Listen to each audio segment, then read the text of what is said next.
One of our guests said last week, and it was Egyptian Christian Raymond Ibrahim. He said on this program, he said, people will become stupid if they continue watching mainstream TV news channels. And, that's not an exaggeration. All of the news channels are pumping out sophisticated propaganda 24/7. And the delusionary fog is really thick these days. Millions of people have breathed in the fumes, and they have fallen asleep.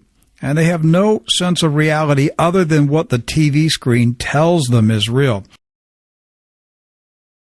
Have you seen any political insanity this week? It just doesn't end. I mean, Rick, I feel like I'm living in an insane asylum. Well, hey, do you know where the Homeland Security, they're moving their headquarters to an insane asylum? It doesn't get any funnier than this. Rick, we're living through some very scary times. Look, here's what we have. We have two potential nominees for the Republican presidential primary, Chris Christie and Rand Paul, really front runners, no question about it. And there's now a growing civil war within the Republican Party.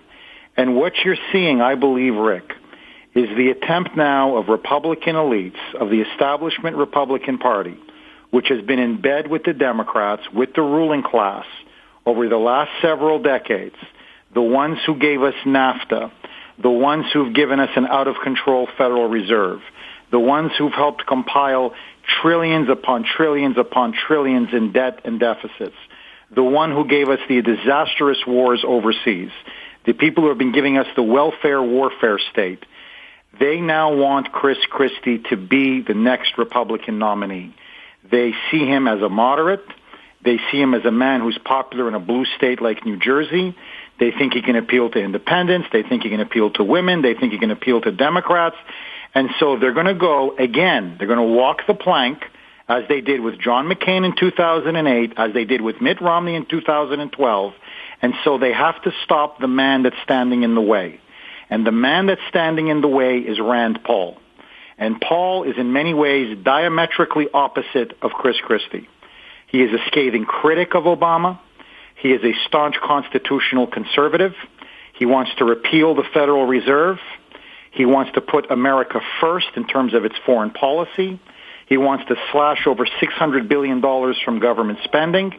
And most importantly, he wants to roll back the national surveillance security state that is slowly stripping away our Fourth Amendment, our Bill of Rights, our Constitution, our basic civil liberties, and our basic privacy. And what we've now seen over the last, I would say, 6 months are stunning revelations about the NSA. We now have seen over the last 12 years the growth of a soft police state in the United States. We're led by the National Security Agency, along with Homeland Security, along with the CIA, along with this massive bureaucracy that has been built up in Washington. We now know the government is now arbitrarily, without any authorization, without any warrants, willy-nilly spying on tens and tens of millions of Americans. They're going through our emails. They're going through our phone records. They're going through our browsing activity. They're looking at what internet sites we visit. They're going after our social media, what we're saying on Facebook, what we're saying on Twitter. And the only man who is really leading the charge, there are others. There's Ted Cruz. There's Senator Mike Lee from Utah. There's Congressman Walter Jones, North Carolina Republican. There's Ron Wyden, a Democrat from Oregon, who's actually anti-war and pro-civil liberties. There's a few of them. But the man that's really leading the charge is Rand Paul. And for this, he is now being crucified by Republicans. You now have Chris Christie calling him dangerous. You have John McCain calling Rand Paul a wacko bird. You now have Kelly Ayotte and Lindsey Graham attacking Rand Paul as two extremists, two out of the mainstream. You have National Review. You have Michael Gerson in the Washington Post, establishment conservative writers and publications, the Wall Street Journal editorial page, now looking to demonize Rand Paul.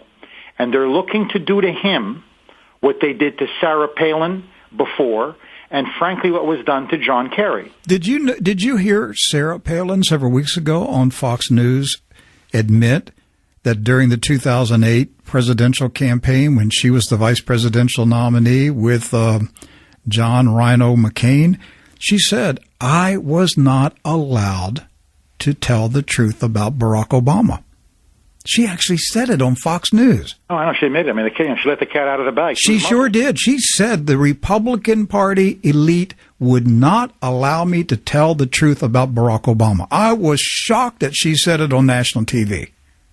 I mean, and they swift-boated Sarah Palin, and now they're going to be swift-boating Rand Paul. And to his credit, Rand Paul is fighting back. And this is why, Rick, I have a lot of optimism. Because this is stunning. Usually they win. Usually the elites are able to gang up like a bunch of thugs, like a bunch of bullies, and pound somebody into submission.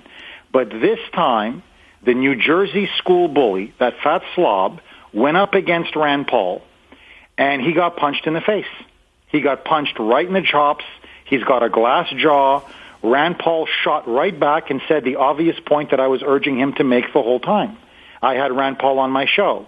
I said, you tell Chris Christie, why don't you go in front of the victims of 9/11 and their families and tell them why are they suspects because 19 hijackers decided to take over 4 planes and slam them into the Pentagon and into the World Trade Center. Why are their emails being read? Why are their phone calls being listened to? Why is their internet activity being tracked? Why suddenly now are 313 million Americans now considered suspects, guilty until proven innocent, because you won't stand up to the Saudis, you won't profile Muslim extremists, you won't stand up to Saudi Arabia and seal our borders. And so when Rand Paul came out swinging and said, I'm not going to throw away the Bill of Rights and the Constitution just because you tell me so, today it's a very different Chris Christie. Like a bully who's been slapped in the face. Then he goes on New Jersey radio and almost, Rick, forgive me, but wah, wah, like a child crying, saying, I never called Rand Paul any names. Why is he calling me king of bacon? Why is he insulting my pork barrel spending? Why is he attacking me on the NSA? I just wanted to have an honest policy discussion. No, you were trying to smear and slander him, hiding behind a disgusting cloak of 9/11. And like a typical bully, when you got punched in the mouth, you're running home and crying to your mother. He has broken Chris Christie. You know, he Jeff, has shown him to be a hollow man who can be stood up to. And I got to tell you, Rick, I think Rand Paul is now the front runner for 2016. And they're going to try to destroy him. But this coalition of middle America, of the country class, that is now defending him and rallying around him, I believe is the middle American revolution that we've been looking for. What would you think of a Rand Paul, Ted Cruz ticket? I think it'd be dynamite. I think it'd be very tough to beat. I think there's a lot of combinations. I think you have Rand Paul, Allen West. I think you can do a lot of stuff with multiple combinations. But will the elitist Republicans ever allow it to happen? I think they're going to have no choice.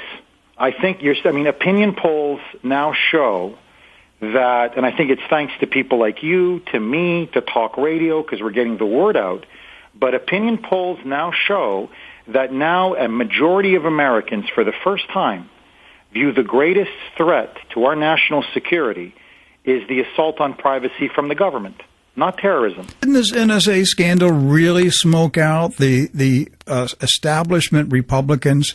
It brought them out. It showed their colors. It did. It really did. I think they don't realize, but this was an actual watershed. So when you have John Boehner voting with Nancy Pelosi, when you have Eric Cantor voting with, or Mitch McConnell voting with the likes of Feinstein, Obama, then you realize who's on your side and who isn't. And I think that they don't realize what Rand Paul is doing is this. He's appealing to the youth vote. He's got senior citizens. He's appealing to the middle class. He's appealing to working Americans. He's now laying together a political coalition that reminds me a lot of the Reagan Revolution. And he's putting together different pieces. And it's going to be based around individual liberty. It's going to be based around limited government. It's going to be based around sound money. It's going to be based around attacking the Federal Reserve. It's going to be based around protecting civil liberties. He's opposing the Gang of Eight immigration bill. You go on issue after issue after issue. He's going to get constitutionalists. He's going to get independents. He's going to get libertarians. He's going to get anti-war people. He's going to get fiscal hawks. He's going to get deficit hawks.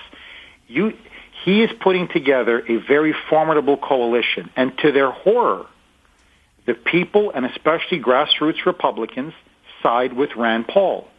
And that's why, mark my words, Rick, they are going to forget what they did to Sarah Palin. That was bad. You're going to see an unprecedented assault against Rand Paul. And I think in the end, it's going to fail. You know, when Chris Christie first came on the scene, I really didn't pay attention to the guy. But then one night, this is sometime in, I don't know, November, December of 2011, the Republican primaries were just gearing up to start in January 2012. And Susan and I were in a hotel one weekend. I forget where we were at. And anyhow, she had the television on, and Oprah Winfrey was interviewing Chris Christie. And I could care less about Oprah Winfrey or Chris Christie, but I sat there for a moment and watched it. And this is what he said that really got my attention.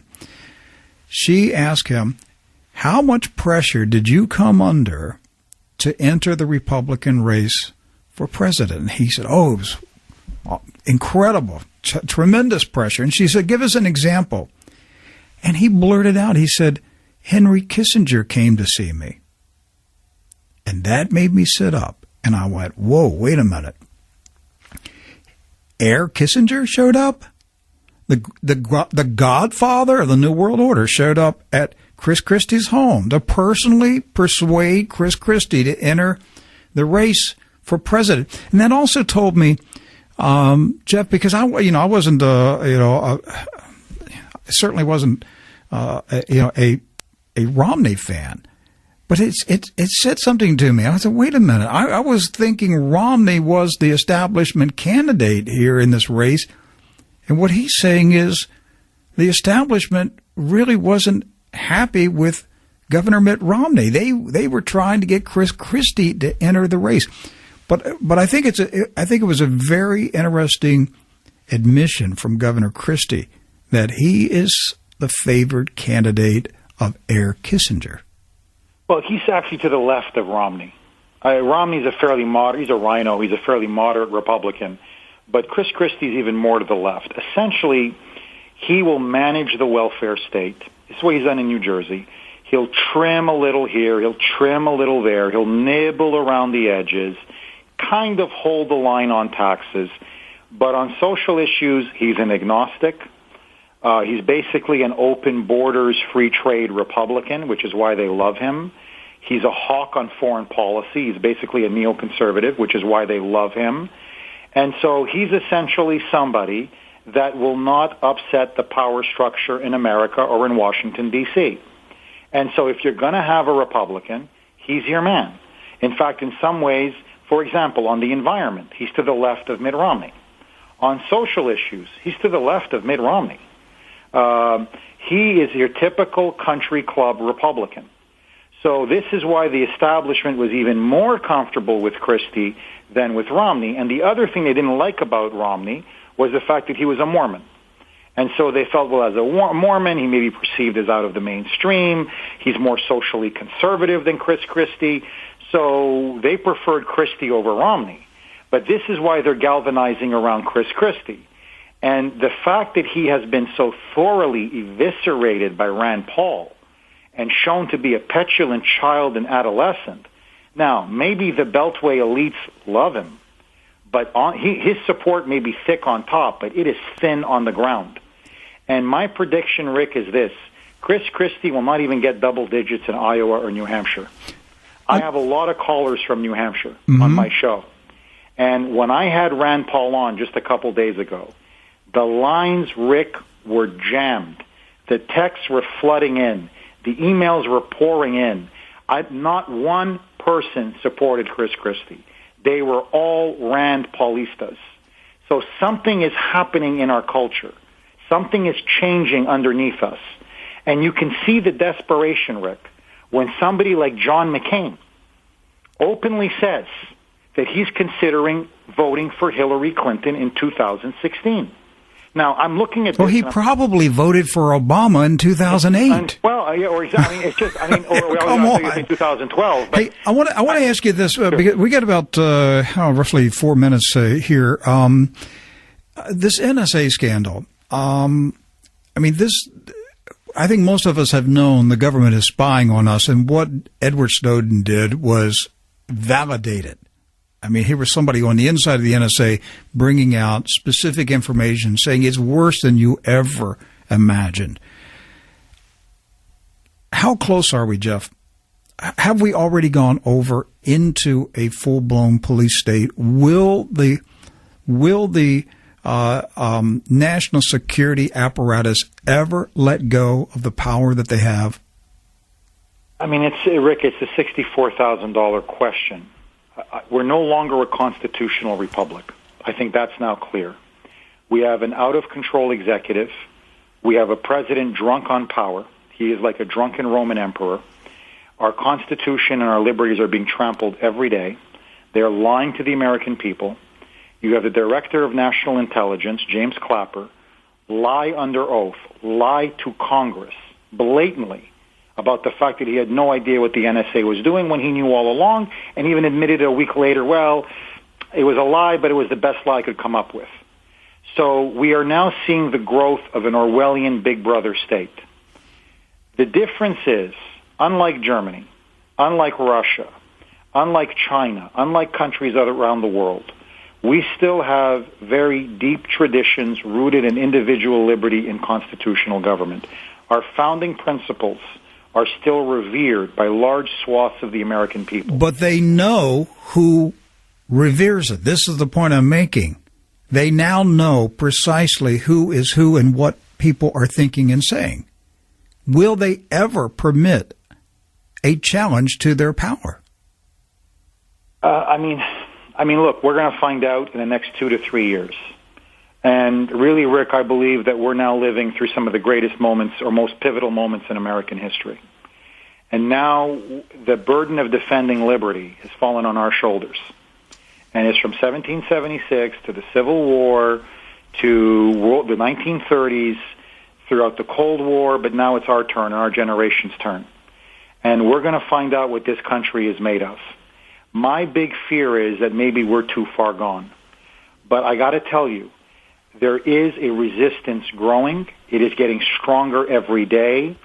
And the more that we expose, the more that we uncover, sunlight is the best disinfectant, the more revolted many Americans are becoming.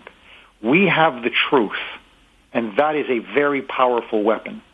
And as long as we keep speaking it, I think we can overthrow these elites. But, Rick, it's going to take everything we have. I agree. And, I think Obama's re-election was as legitimate as this week's re-election of Robert Mugabe in Zimbabwe. Do you really think anybody went out and voted to re-elect Mugabe? Well, look, I've said it before, and I'll say it again. I thought that there was a lot of voter fraud that clearly took place in the election. I know for a fact in New Hampshire that they had people they were busing in illegal immigrants. The night before the election in Manchester, nobody spoke Spanish. You had hotels full of illegals. They had them vote and they had them leave.